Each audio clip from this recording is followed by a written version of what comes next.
Soto. Hey y'all, welcome back to The Quest. I'm your host on Mondays and Thursdays, Sarah Soto. I'm a Catholic wife, mom, and speaker. For more information or to contact us, shoot us an email at thequest@grnonline.com. You know, I haven't been in radio long enough to say I've been in radio long enough, but you know, sometimes the devil tries to get you down, and there's technical difficulties and all sorts of things. But I'm telling you, 99% of the time, it works out. It all works out. So there's no need to be worried about anything. That's my advice to you today. It's always a great joy to be here with you all. It's such a pleasure to be able to be with all of you in your cars, on your Guadalupe Radio Network apps, and on YouTube, Facebook, all of our listeners on Instagram, wherever you are listening from. It's such a great joy. And I'm very honored. I'm always honored that people are willing to come and chat with us and share the work that they do for the church, especially on our show. But I'm very honored to have a special guest today on the show, and I pray and I hope that I'm saying it correctly. Dorothy Pilarski on the show with us. Am I saying your last name correctly, Dorothy? Absolutely. Oh, great. That's Dorothy Pilarski. Yes. Good. I'm glad. I'm so glad. Look, y'all, I found out a little bit about Dorothy, and I was like, man, I really love to have her on the show. And then before the show, you know, you do a little research and you start to dig, and you're like, wow, I'm a little over my head with this. She's really done a lot of stuff and really lived life and served the church for probably longer than I've been alive. And that's not a compliment to me. It's just incredible. It's a little intimidating, and but I'm just really excited. I got your bio, and I was going to read it to our listeners and, you know, give you this background. But I thought, you know what? She's lived a pretty cool life and done so many things. I think the kind of first segment of our show, you know, because we got a couple segments, we do a few commercial breaks, but basically, I think you can just, if it's all right with you, Mrs. Pilarski, if you could share a little bit about yourself. Normally, I'll do a big, you know, long intro, but I just find your life and your story to be so interesting, especially your background, that if you wouldn't mind kind of sharing, we can sort of lead into today's topic and what you do for the church. But can you tell our audience a little bit about yourself and your life? Oh my goodness. Well, I was I don't know how far back you want to go, but anyway, I was born in Poland, and one of my greatest joys of life is to celebrate the same birth date, not birth date, but birthday as St. John Paul II. Obviously, I'm not as old as he was, but it's just a real gift to be born in Poland to Polish devout parents. So I come from an immigrant family. I became fascinated with all the opportunities available to women as I was kind of graduating in college, you know, bought into a little bit of the feminist agenda, which contradicted everything my Polish religious parents tried to teach me.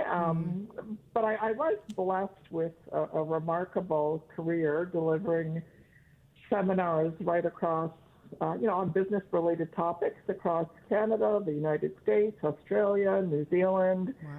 Wow. God has been very, very good and gracious. And, you know, meanwhile, for years and years, I was praying to God to show me how I might use whatever gifts and talents I had for him. And anyway, just like most women, I struggled at some point with a pretty severe depression, and it was as a result of, you know, my dad's sudden death. And so then began all of the big questions. You know, maybe everything my parents taught me was 100% true. You know, maybe the Catholic Church is 100% correct. And so my dad's sudden death brought me to my knees. I was in my, I guess, early 20s when he passed away suddenly in Poland on holidays, and I started attending daily mass, and you know, so many different things had changed. I at one point met a very good-looking man as a lector at St. Michael's Cathedral in downtown Toronto. And, he started asking me all sorts of questions, and he sort of questioned some of my convictions. And anyway, as it turns out, he was a convert to the Catholic faith, and he knew more about the faith than I did. Oh, my goodness. And because I came from sort of a devotional background with immigrant parents who survived the world and the World War II, and thus had no formal education. And so anyway, he took me to my first Steubenville conference. Wow, well over 30 years ago now. And after a talk given by Kimberly Hahn, he proposed to me. And I had my, and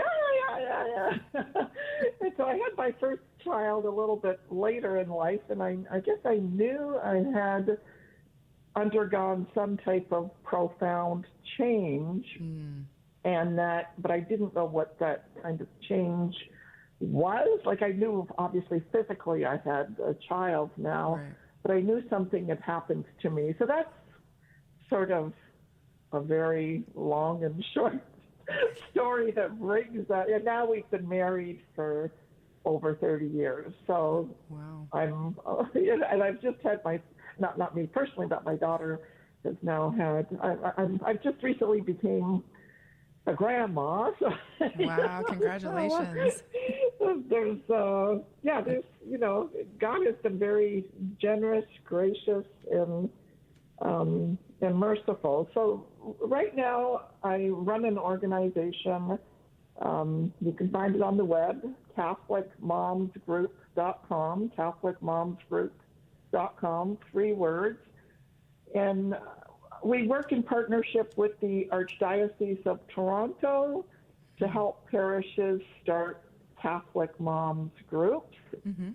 I used to have a television program called Mothering Full of Grace. I've written a book, Motherhood Matters, a children's book, Monica Loves Dresses. So the Lord's been keeping me busy, that's for sure. It sounds like it. I have a toddler, and you sound busier than me. Well, I'm old, right? It's just a matter of age. A lot of time has gone by, so I've had an opportunity to do a lot for the kingdom or for God. Just following the promptings of the Holy Spirit. Yeah, that's amazing. I mean, there's a lot to unpack there. I think a couple of things that you shared really stood out to me. And one is that you said that you went through a change when you became a mother. And I have 2 sisters that I could be their mother. I'm 21 years older than the other one, and I'm 4 or 5 years older than the youngest, who coincidentally lives in Poland. But that's another story for another time. But anyhow, I just I thought because I was so close to them, and I thought because I was, they wished me happy Mother's Day the day after Mother's Day. They said, "You're pretty much like my mom anyway," and all that. I thought I was a little more prepared maybe than the average person for motherhood. But yeah, no, I underwent a change unlike anything else I've ever experienced in my life, and having other moms, especially sort of like a mentor mom to walk with, who's been down the road before, has been pivotal for me. As far as especially with social media, there's just so many other women that are recording videos of themselves, making it look like no one ever spills anything in their home, and their toddlers are and all their outfits match. Yes. And they're wearing $2,000 dresses. Everything's white. Oh my God. Everything is white. The couch is white. The car is white. Yeah. It's just the dog is white. I know. We took my mother. Sorry, thank you for bringing that up, because I go, wow, not in my world. Not in anyone's world, except for a perfectly curated and edited Instagram video. But like I said, we just got a couple minutes here till break. But before we go on our first break, I want to share that you said, oh gosh, I was so got wrapped up in my first point. Oh, you said your book is called Motherhood Matters. That's right. Yes. I saw a video the other day of maybe I'm consuming too many social media. This is a wake up call for me to get off social media, but I saw a video of a mom who basically her whole thing is she records videos of her toddler in one of those little towers, and he helps her cook. He does, throws a spice in there, helps mix something every now and then, but the whole entire account is just her and her toddler, and she edits it to where she's giving him lots of kisses and snuggles and all this stuff. But my son was asleep, and always when he's asleep, I miss him and wish he was awake, but I'm glad he's asleep, if mothers know what I mean by that. And I was amazed that nobody in the comments were like, moms are really important. Like, this interaction that they're having, it might seem cutesy and like they're just seasoning some chicken, but my goodness, where would we be without mothers? Well, we wouldn't be here at all. But y'all, I'm talking with Dorothy Pilarski today. She founded Catholic Moms, that's plural moms, CatholicMomsGroup.com. Amazing woman with an amazing story. I'm very honored that she's agreed to be on the show today. And I'd invite you to stick around, join us for the rest of our conversation. I'm going to bug her with lots of questions and take advantage of all the wisdom and experience that she has here on The Quest. We'll be right back after a very short break.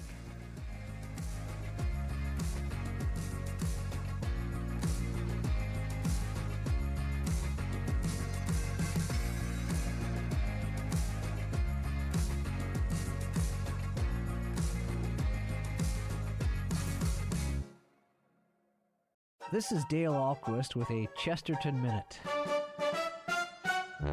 What is a patron saint? The classic professions such as soldiers or doctors have patron saints who represent the ideal of soldiering or doctoring.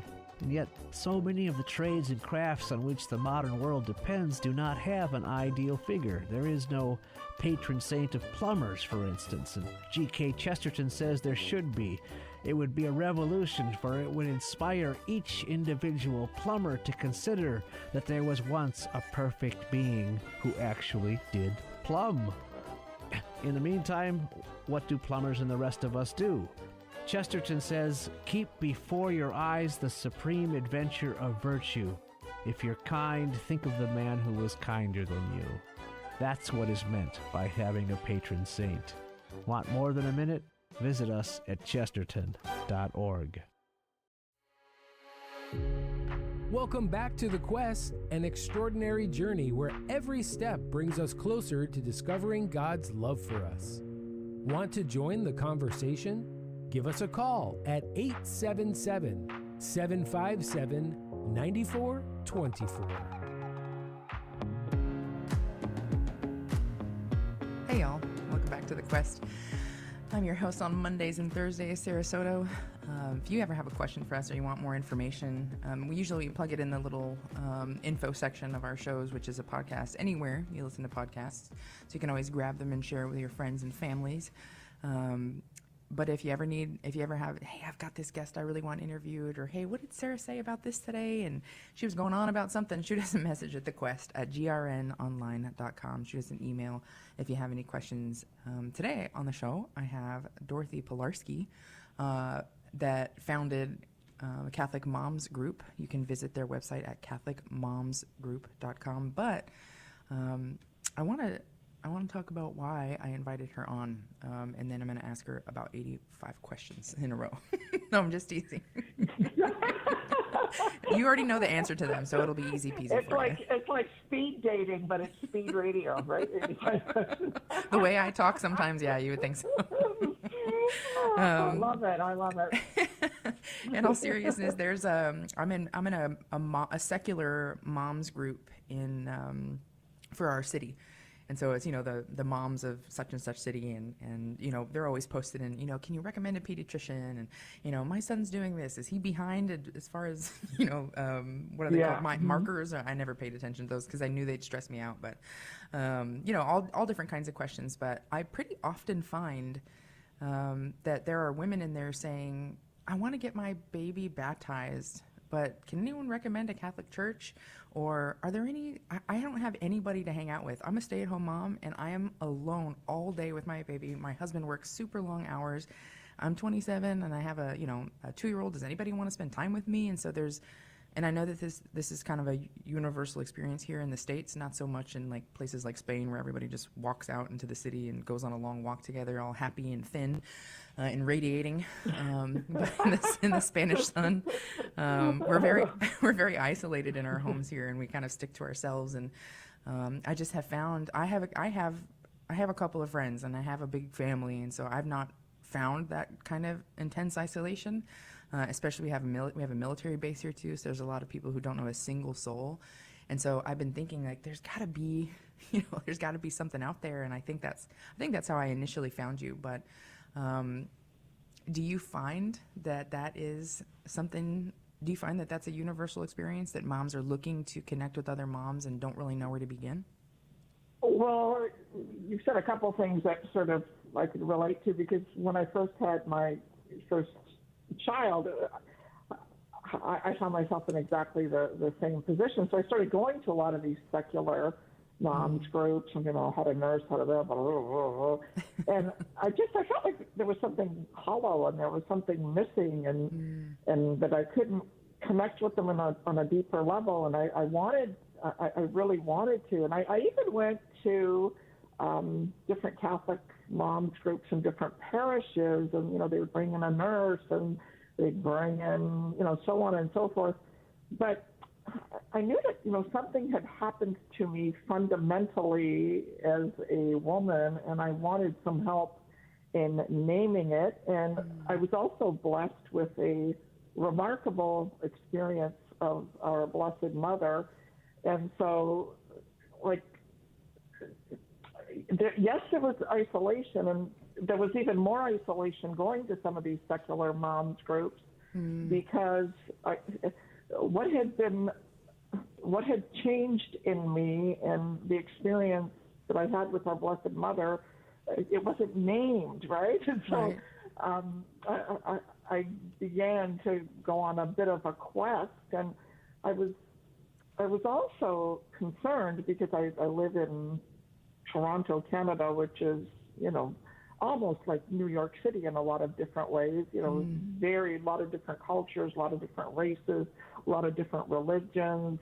I married a Canadian, so we weren't going to be taking my kids to the Polish church where they spoke in Polish and heard confession in Polish, because, and so I know that my parents helped preserve the faith in our family by keeping, myself and my siblings in the Polish bubble. And I thought, well, how am I going to preserve the faith in this crazy culture? And so I became really hungry to meet other women that had children that were practicing the faith and weren't necessarily immersed in the Polish culture. So, but I think absolutely it's a universal experience, and there's kind of like a double isolation, because even if when you go to the park and you meet a bunch of women with their children, or you meet nannies with their children, or caregivers with their children, here in our city, chances are you can't speak freely about who you really are, right? So there's like a double isolation because most mothers aren't around, and my husband traveled a lot too, so I can really relate. So there is a tremendous amount of isolation, but I like to remind moms that there's a double isolation, because you've got the isolation of moms, and then you do meet moms, and a lot of them are gossiping, a lot of them are drinking too much wine and getting their nails done. And not that there's anything wrong with getting your nails done. I get my nails done. But I looked at mine. Was that a comment at me? Should I get mine done? No. So anyway, I got to be careful. I should come with a stop sign. Stop drinking. Stop. Okay. No. That's what it's going to say on my tombstone. She should have come with a stop sign.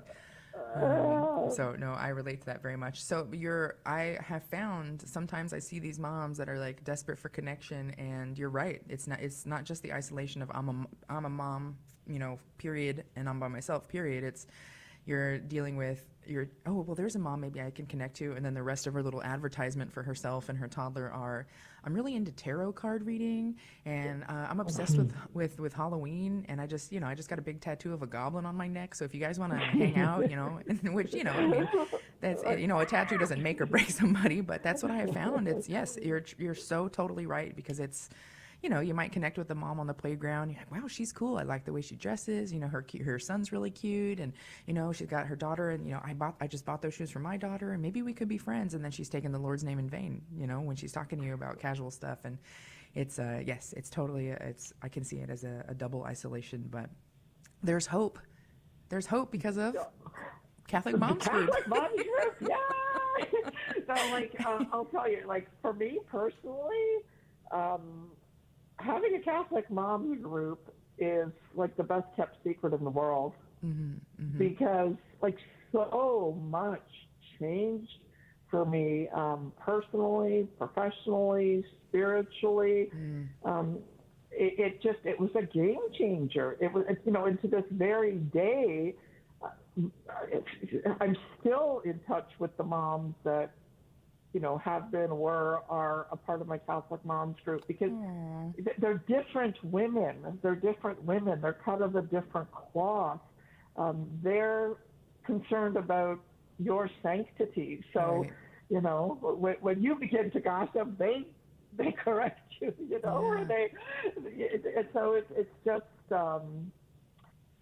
just the best kept secret in the world. I've never felt more loved. I've never felt more supported. I've never felt more understood.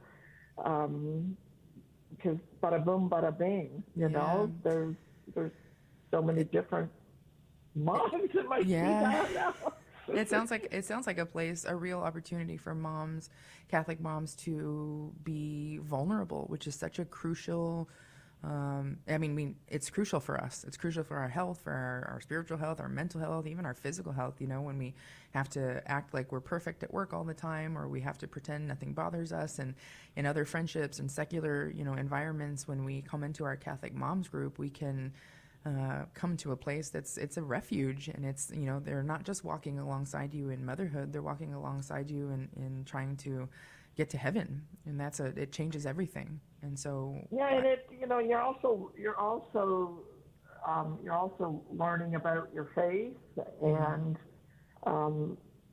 that's incredible. And women in Catholic Moms Group, they're all at different stages in their faith journey, and it's I always find that in the Catholic Church, I'm sure you've seen it on social media, that you've got the women with the long skirts that are veiling, and you've got the women that are, and so you got to be careful that the ones that are maybe really, really rooted in their faith, that they don't come across, holier than thou, and, pointing fingers at the mom that's just running in and has missed Mass, and she's just learning and growing, and maybe doesn't know the difference between mortal sin and venial sin, and so there's a real art to hosting a Catholic Moms Group, because sounds like it. It is because you've got to be very, very careful that it's welcoming to everybody, right? Not just people that know their faith extremely well. Not just those on the verge of canonization. Yeah. No, it's many of the moms in, my Moms Group, they only learned how to pray the rosary by attending Moms Group, because they had never met a peer, for example, that prayed the rosary, because many people, or many moms have the notion that the rosary is just for old Italian ladies, old Polish ladies, old Spanish ladies, and it isn't until you meet a peer that you respect and admire and is joyful and professional and says, I pray the rosary too. And you go, oh, wow, I didn't know that, right? So there are a lot of beautiful things that happen at Moms Group, that's for sure. Yeah, you hear that, audience? For our listeners, Dorothy Pilarski herself is saying, when a radio show host with red lipstick walks in, don't judge her, because yeah, exactly. you don't know where she's at in her faith journey.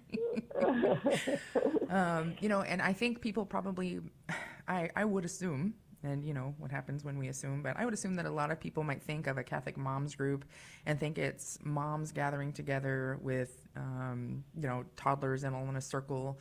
And it's just time to not even gab, but I just see this sort of stereotype forming in people's mind where it's moms just like, oh my gosh, and then my husband didn't take out the trash and I did all the dishes and he didn't even notice. And so I think it'll be good and healthy to describe what Catholic moms groups are about, what they do, what they provide, and how they do help moms grow in their faith and in friendship with one another. Well, one thing we do stress is that, while we understand that moms need, to chat and to vent, that the formal part of Catholic Moms Group maybe isn't the place to do it. Our meetings have 4 components. So there's prayer, catechesis, fellowship, and call to action. Because if you're learning something about the Catholic faith, it is our hope that, between now and the next meeting that you do something a little bit differently. We don't encourage, just kind of like pure venting and, someone, because I always say that a Catholic Moms Group leader, she's not a psychologist, she's not a counselor. Right. And every mom in that group has got a problem, right? Yeah. And if 10 moms all take 7 minutes to talk about their problem, we've got a problem. So we try to keep, the formal part of Moms Group free of, we just don't want people, it's not a bitch session. It's not a session where I'm just coming to vent. So again, we encourage 4 parts to every meeting. I'm sure this isn't new for a lot of people, but the prayer, some form of catechesis, then yes, fellowship, and yes, some type of call to action at the end. And our groups, there are some groups that are moms and tots because we have curriculum that meets the needs of moms and tots, but we also have curriculum that is for moms only. I'm going to ask you lots of questions about that. We're going to take a short break here, but we're with Dorothy Pilarski. You can find more about Catholic Moms Groups at CatholicMomsGroup.com. We'll be right back.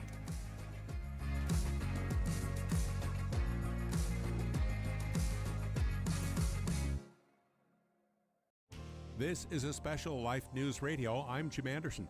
In the October 1st vice presidential debate, Vice President hopeful Tim Walz offered a litany of statements about abortion that should be closely examined. We'll do that in a moment. But first, there is a spiritual nature in the telling of truth or in misrepresenting truth. And that latter idea is best called not merely misrepresentation, but a lie. Jesus said the devil is the father of lies, that lying is the devil's native language. The idea that a lie can eliminate people's objections to a candidate's objectives is a cheap trick one should expect from a poorly raised teenager or demons. And that is why prayer may be more important than rhetoric in this election. This is Life News Radio. The lie that abortion-friendly candidates are peddling is that abortion is not radical. It is. The truth is, abortion is indeed performed through all 9 months of pregnancy. In places like Minnesota, state laws really do allow medical abandonment of abortion survivors. Contrary to abortion industry-sponsored myths, pro-life laws restrict only elective abortion, not common-sense treatments for women. And the only statistics that show high maternal mortality are those that include poorly restricted abortion. Abortion regulations are safety regulations. And perhaps the greatest truth often hidden in the abortion debate. There is no freedom created in the death of another person. And the child is a child. The child is a person, no matter how small. And perhaps the greatest lie of all hides in the materialism of Roe v. Wade. Where Roe v. Wade was tragically effective was that it was racist. And that racism eugenically eliminated 20 million black people at a per capita rate 3 times that of white people. This has been a special Life News Radio. You're listening to The Quest, a pilgrimage of faith. Have a question or something to share? Call the show live at 877-757-9424.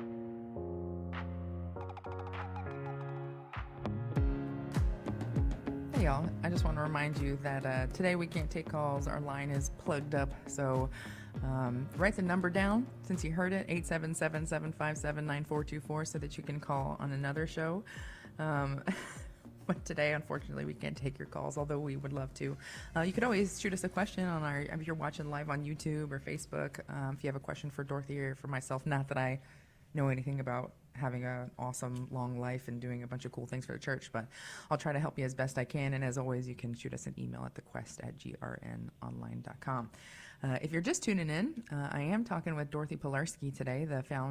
Is that what you're supposed to say today? Is it politically correct to say foundress, or does that sound so goofy?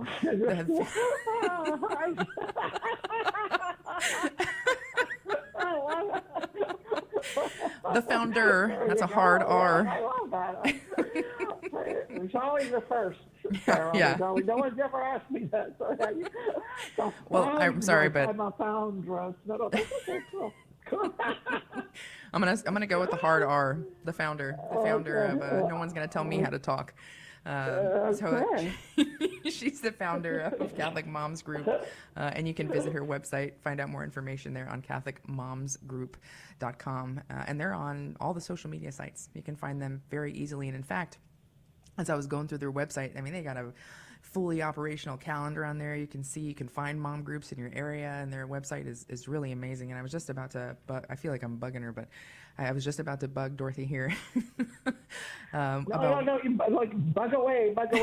We have helped start moms groups. We've got, a moms group in North Pole, Alaska. We've got one in Minnesota. We've got one in Iowa. It's been a remarkable journey. Yeah. We are primarily on a mission to revive motherhood as a vocation, a call from God. Yeah. We have a pretty cool YouTube channel, too, so if anybody wants to visit Midday Moms, so it's MIDDAY, Midday Moms with Dorothy Pilarski. If, we'd love if you visited us. We also have, I'm going to ask y'all to do a favor. If you could go to Amazon and key in my name, Dorothy Pilarski. We have a brand new publication, and it's called Your Life is Going to Change. It's a magazine-style publication for new Catholic moms. Wow. And I want to tell you a little bit of a backstory. I used to deliver corporate training programs for companies that went through major change. Like, they laid off 500 people. They merged with another company. They bought a company. They would call me in to do these change management seminars, and I did a lot of them. And then after I had my daughter, Monica, I thought, oh, my gosh, they should do change management seminars for couples, because you go through so many incredible changes, never mind corporate changes, but have you ever heard a baby cry, right? And have you ever looked at your boobs? It just changed, right? And so I was shocked at all of the changes, and I always said I never went to confession more than after I became a mom, right? Because it was just like, it just saw how many defects I had, but at the same time, this baby is gurgling and giggling and is beautiful. So one minute you love it, the next minute you hate it, the next minute you're going to confession saying, why am I screaming at a 1-year-old to clean her room when my own kitchen isn't clean? The whole spiritual aspect of becoming a mom. And so one thing that a lot of parishes complained to our ministry about, and we've noticed it in our ministry as well, that many moms come into the church after their childbearing years, right? So they come, they baptize their child, Some of them disappear until the communion, then they disappear from confirmation.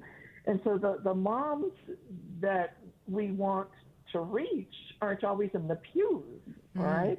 Mm-hmm. And so what we've done is we've developed this tool, and it's called Your Life is Going to Change. And if you go into Amazon and you Google Dorothy Pilarski, Pilarski, you'll see my children's book, and you'll see our new publication. And the publication has 3 QR codes for 3 videos on motherhood. So the first video is, motherhood is a sacred adventure, then the 5 phases of motherhood, the changes that a mom goes through when she becomes a mom, and then, of course, strategies to deal with the change. I'm on a mission, and I don't know how I'm going to do it, but sometimes as women, we have missions, right? I'd love to get this publication into the hands of every Catholic mom that gives birth. Yeah, wow.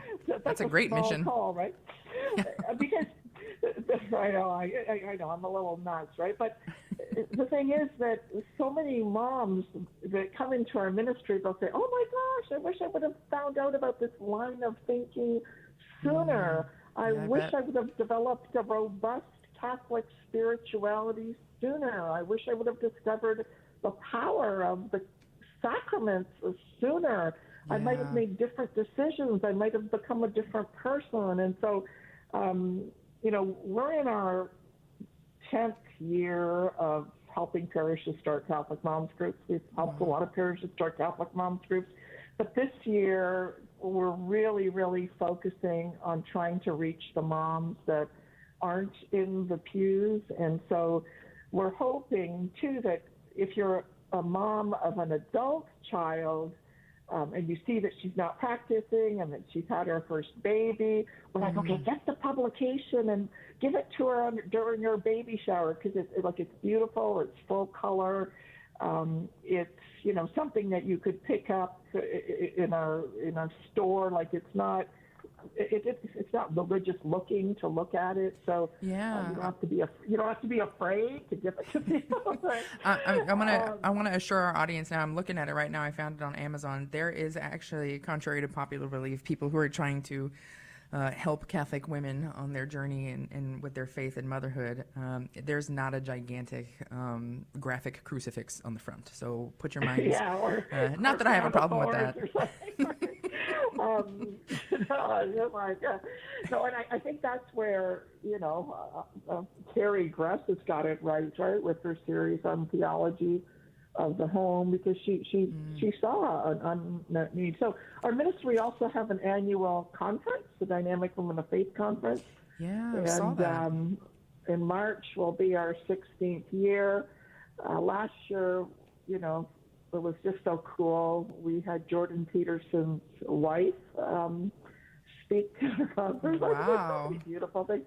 And also I had an opportunity to interview. God's just been so merciful and great and amazing to me. I had the opportunity to interview Blessed Carlo Acutis' mom. Oh my goodness.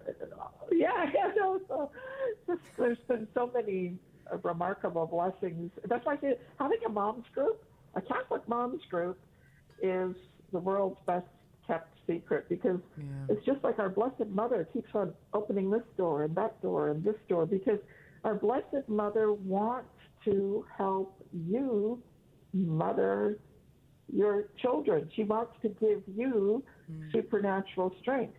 And who doesn't need supernatural strength, right?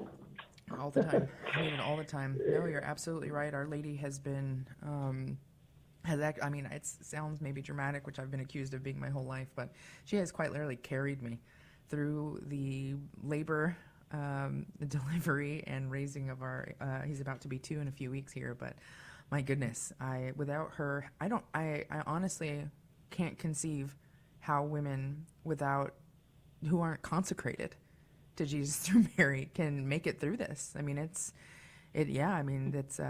was just telling my husband, I was like, how he always looks to me for this. You know how he always comes to me for this. You know how it's always automatically like you can get up and like, you know, run to the restroom, but I have to make an announcement, you know, with like a megaphone so everyone knows I'm going to be stepping out of the room for like 30 seconds. And, you know, it's the best thing that's ever happened to me. And it's the most beautiful thing that's ever happened to me. But like you said, my life was going to change.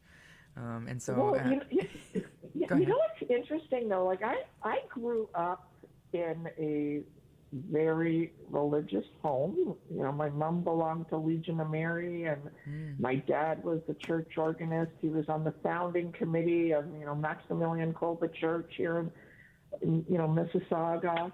But I was tuning a lot of stuff out because I kind of thought, okay, you know, my religious Polish immigrant parents, it's like, okay, you do you, because that's what they do in Poland, right? But here in North America, and so I had never heard of consecration, even though my mother was consecrated, right? Yep. And it wasn't until, gosh, I was in my early 30s where I met this woman, and I met her at a mom's group, and she was so delicate, she was so gentle, she was so sweet. I'm like, I've never really met women like you in corporate. This is what I thought in my mind, right? Yeah. And I said to this woman, I said, hey, Mary, I said, how did you become the way that you are? Because, like, I've never really met too many women like you know? And that question, it really depends on the tone with which you ask it, doesn't it? How did you become the way that you are versus... I want some, right? Yeah. And she goes, oh, have you ever done a consecration to Our Lady? I'm like, what's that? Right?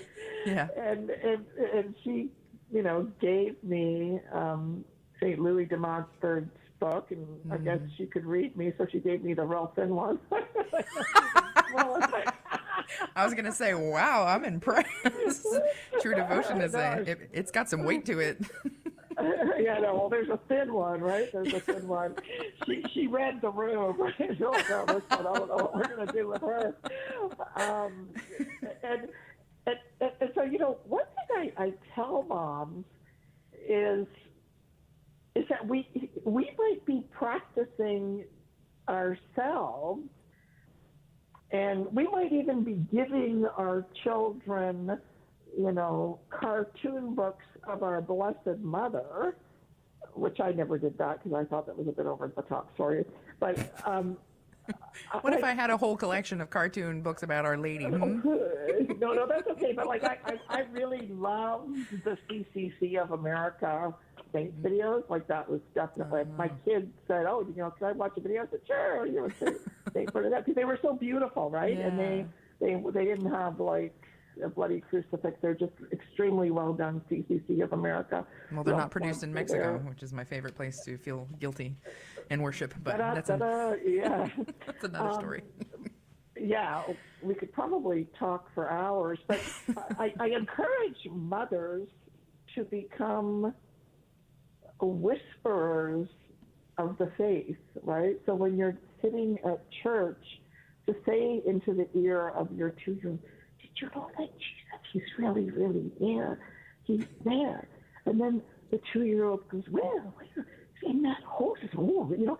And to have, like, to be whisperers, right? Like, so when we're in church and we see this, oh, look at Jesus, he's like suffering so much over there in the station. Look, there's a bad guy, and the bad guy hurt him, right? Because if we're not in dialogue with our children about the faith in supernatural, sweet ways spoken from the heart, our children don't necessarily catch the faith. Like, I've had the opportunity, you know, and it's not a matter of being rigorous, dogmatic, strict. I've got a great story to share with my lack of dogma, but my cutesiness with my son. We're going to take a short break, but we'll be right back just after this.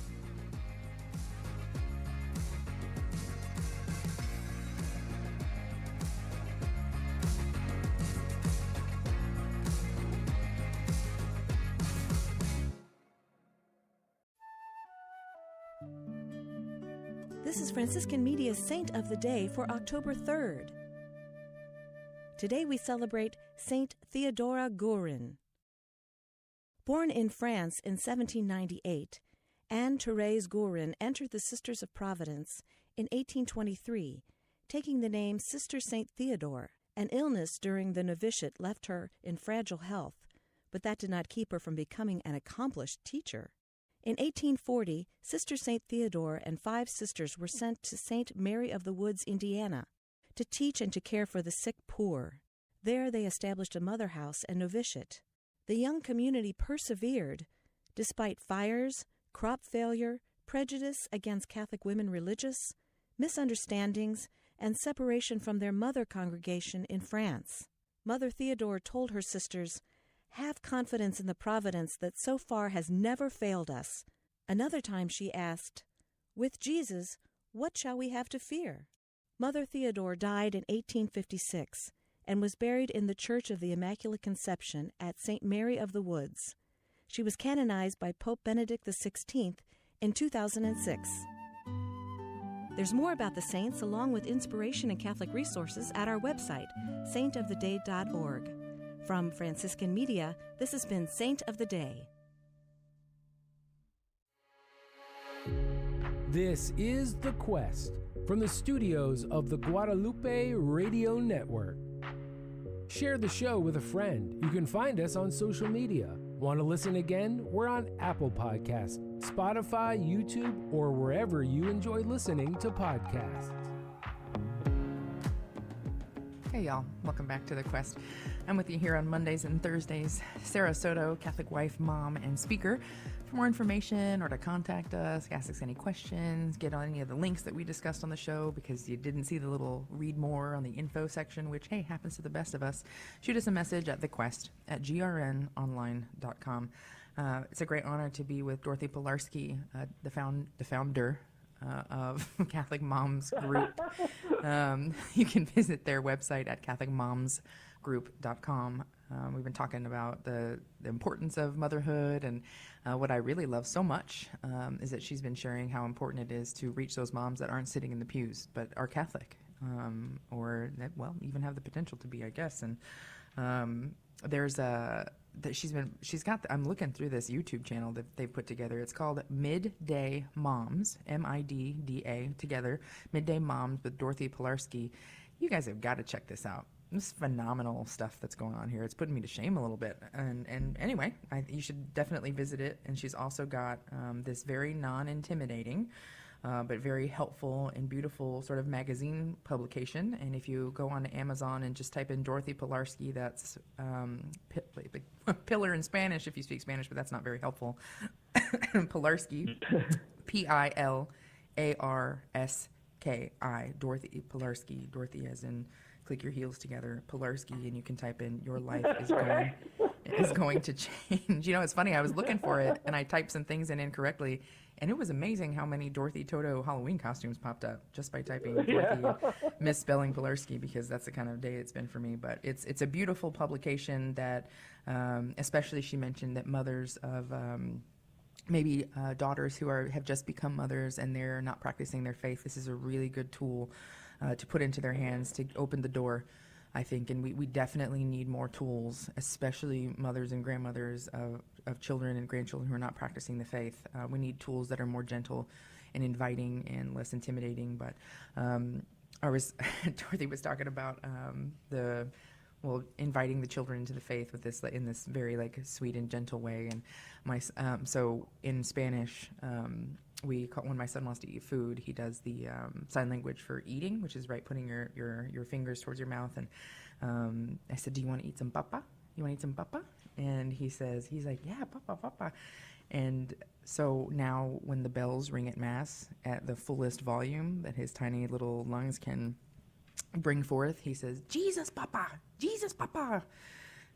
So yeah, I mean, it is Jesus food. Yes, it is food. Okay, we'll leave it at that. But he does every time he sees a crucifix, he kisses the wounds of our Lord. And he's not even 2 yet, and it's not. I didn't have to I didn't have to drill it into him, or I just told him in his own language, right? Like, he has a boo-boo. Look, he's hurting, because he's had a boo-boo and he's hurt. And so it's kind of our thing now, right? Our little devotion to kissing the wounds of Jesus. And obviously, he's not, doesn't understand the theology of it. But yeah, no, it's just a really beautiful gift that we get to share together. And it's just so, I know, just very quickly, because we have not very much time left, a priest that I know has he wears this big crucifix. And when he was holding my son, when he was very little, he was barely a year, I think, my son picked up the crucifix in his hand and kissed it. And the priest said, I'll never forget it. He was like, oh man, Jesus really loves that. Jesus really likes that. And so that little innocence, yes, it'll plant seeds that will grow for the rest of their lives. And as per usual, I thought, do I have enough content to ask Dorothy about on the show today? I have gotten through half of it, and we have just a few minutes left on the show. just you put a couple of talkers together, and this is what you get.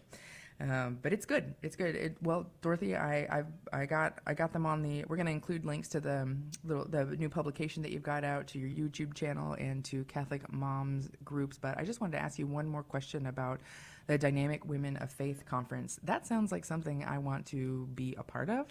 Where you said it's in March? Is it in Canada? Yeah, it's going to be March this year. It's going to be March the 22nd. Okay. March the 22nd. It's a Lenten day. Like, what happened was, women can be pretty critical, right? So, oh, Dorothy, you do so much for moms. You do so much for moms. You don't do anything for women. Oh, okay. And I thought, okay. Well, women critical? No, that doesn't sound right. Okay, so let's have a Dynamic Women of Faith conference, right? And so I do want to just say one little thing. Sure. Is that for any of you that are listening today, and any of you that do pray the Rosary, I would encourage you to pray, 1 or 2 decades of the Rosary for the revival of the vocation of motherhood.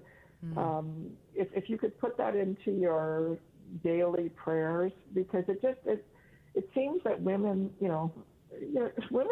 moms now, they're so busy, they're so stretched, they're trying to accomplish 175 things, 90% of the time they're in part breadwinner, and so they've been forced to kind of at times harden their hearts. And I think what happens when you harden your heart, because you've got to plow through, and then you harden it, and you harden it, and you harden it, and so let's just, if we could collectively pray, and the other decade, I'm going to tell you what to pray for your entire rosary. I don't know, but the other decade is I try as often as I can is to pray a decade for moms who have crosses that they can't talk about, right?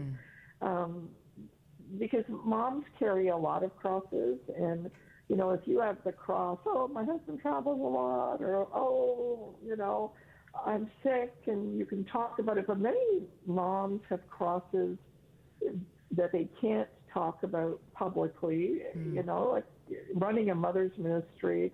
I've just heard so many different stories, and I know we don't have much time left, so I'm not going to start on them, but there are a lot of moms that are suffering, and so I do pray. I try to pray a decade daily for those moms, that they be given hope in the most sometimes desperate situations, and that they do turn to whether it's daily mass if they can, or confession, because sometimes when we're suffering is when we sin the most, right?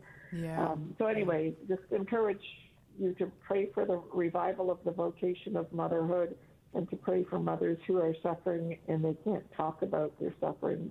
Yeah, that's a really good intention. You're out holying me, and I like it. I know that's why I invited you on. I had a feeling I was rightfully intimidated, and although we only have a couple. So sweet, you're so sweet. No one ever describes me that way. See, that's why I like you. People are always like, you talk too much, you're too sarcastic, but. That's me, right? That's me. So we're two sisters You're just lucky you caught me on the day I went to confession, right?